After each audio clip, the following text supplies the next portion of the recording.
What's up guys, Barry Game here, back with some more AFK Journey, and today we actually have a little bit more information about Florabelle. One of the really cool things is, it seems like AFK Journey is doing a really good job of just putting that information out there, early information. You get to know a lot of the background of the hero, which we're not really going to go over a ton of this here. It is kind of interesting though, it's kind of weird that we have child soldiers coming to the game, but yeah, mischievous troublemakers, these are all little kind of just cut snippets and everything from the actual trailer. And these are of course the bulb sprite babies that are basically going to be 3 companions she uses in combat. Now there's one thing this hero has, when I was reading through this, that might make even heroes like Damian and Cecia even stronger, and maybe a pretty insane combination. I'll be honest, I said I was starting my free-to-play series this week.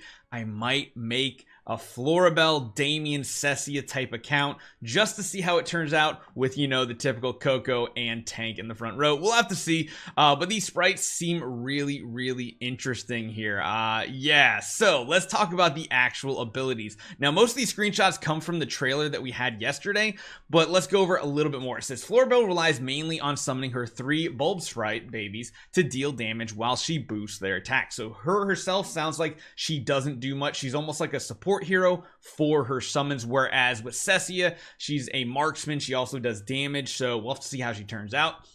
But Pounding Blow, this is that one that was really cool where the other 2 sprites come together. They launch the one with the big mace in the air, which is really cool. At the start of battle, Florabelle summons a spear wielding bulb sprite to assist her. So that's that little one in the front row that we've seen. And then when she casts her ultimate, Florabelle summons a mighty hammer wielding sprite, dealing high damage and knocking enemies within the area into the air. With powerful AoE attacks and control effects, Florabelle is an excellent choice for crowd control formations too. So that's kind of cool. The knock-up ability is nice as well. It did look like it really knocked back that one target a long ways, which is really interesting. But her ultimate does seem pretty strong, so maybe even just sticking her in the normal Rowan style team might work out.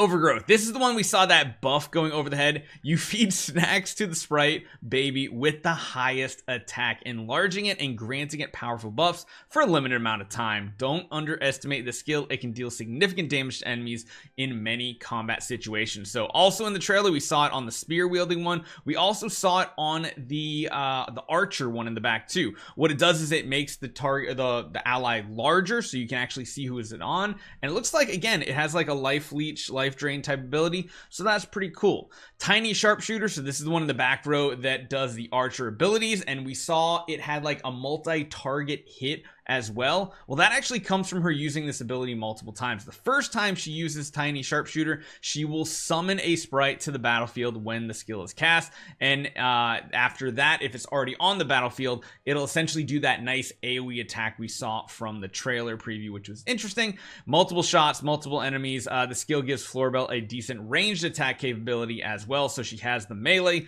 she has the ranged. It looks like the only one that isn't on the battlefield most of the time is the one with the mace. But this is the part I want to talk about right here. Protective Blessing is pretty nasty. Florabelle's passive skill grants a permanent shield to allied summons.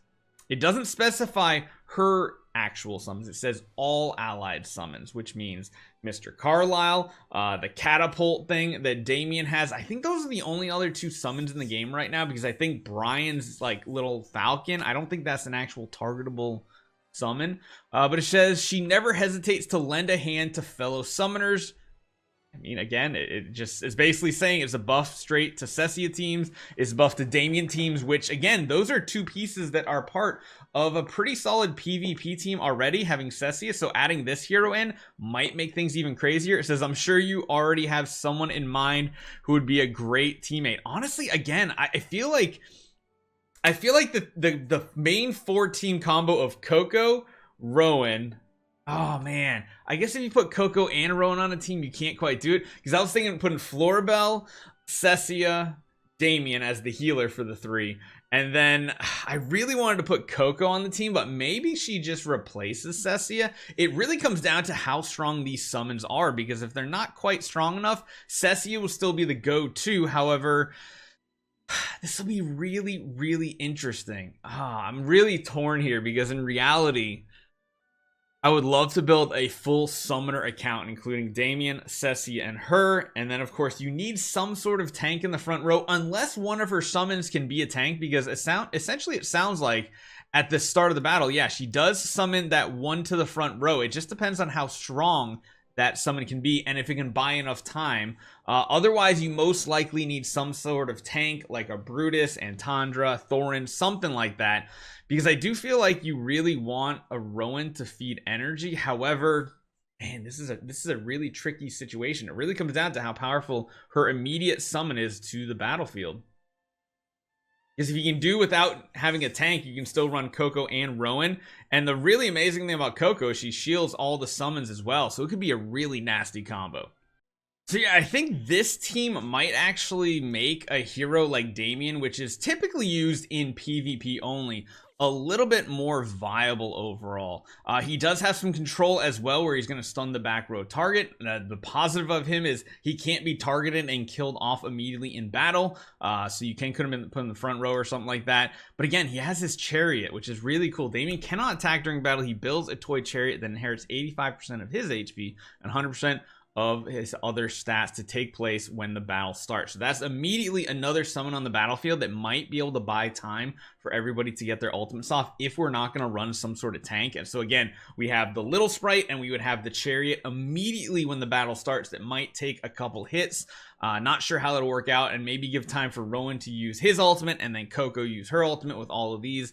We'll have to see. But yeah, the active 2 is if there is a toy Chariot, Damian makes it charge the target and explode, which is going to do more AoE damage, which just seems really cool. And honestly, just the biggest thing here, the fact that Mr. Carlyle will be getting shields as well, maybe means this team doesn't even need a Coco. Like maybe instead of having the damage reduction buff, the fact that she'll be providing shields just as a passive is really interesting. We're just gonna have to see though, because again, it says Florabelle's passive skill grants a permanent shield to allied summons. It doesn't say how it is cast, when it is cast, the frequency is cast, but that could still be really, really good, especially if it's immediately, and that means the little spear wielder Sprite in the front and Damian's Chariot together.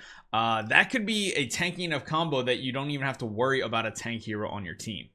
So let me know what you guys think about this hero. I feel like she's going to be really strong. I mean, most summoners are usually pretty strong in the early game of games, and then sometimes they fall off, but she is going to be on the rate up banner. I already have rate up invites ready to go. We're going to take her straight to at least Mythic Plus. We're going to see what she can do and also test her in the early game on some accounts with our free to play. So hopefully you guys enjoy this one. I'll see you guys next time.